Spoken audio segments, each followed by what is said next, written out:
The Angry Literature Nerd by Jaime Quintero. So our teacher gave us an assignment. Huh.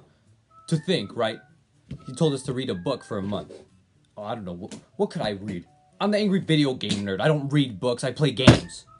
Let's see, maybe I have something in my collection. Huh. Let's see here. The Great Gatsby. I read that like 60 times. Oh.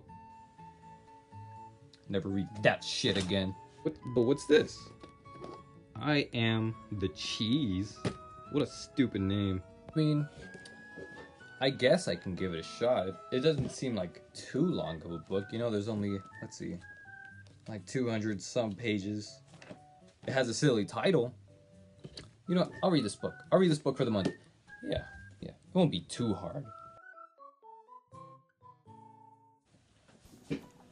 Okay, so the book fucking sucks. I don't know what to tell you. The book sucks. It's fucking filler. It's filler throughout the whole damn book. The book is about this boy named Adam, and he's traveling to Vermont on a bicycle to see his dad, who's sick, and he's giving him a package, right?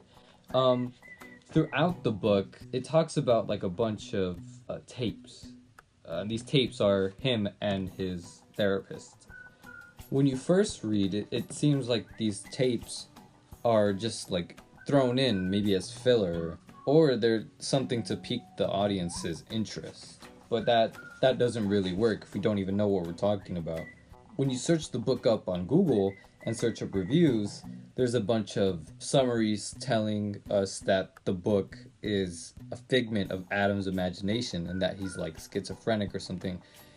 And if that's really the intention of the author, then why write the fucking book in the first place? You have a story, right? You have a story. The tapes are there to kind of drive the hint that Adam's kind of crazy. But no. If you have the story and you already have the setup of the book, then why write the fucking book and make it's all fake? It's like those cartoon reviews. It's like those cartoon theories. Adventure Time's a fucking dream. You know what else is a fucking dream? Not reading this fucking book. It kind of has the same issue as Stems Doesn't Rhyme with James, where they talk so much it gets so easy to get lost in what's actually going on because of how irrelevant their conversations are and how irrelevant the tapes are, in a sense, in this book. Maybe I didn't read it right. Honestly, I kind of started giving up when they kept mentioning the tapes. I just want to focus on Adam more than his therapist and this made up fucking... I want to focus on the made up belief or made up story that's included in, instead of these fucking tapes where he talks about his dog for like 10 pages, you know? Like, what were they thinking? Honestly, I feel like it's a little bit of my fault though.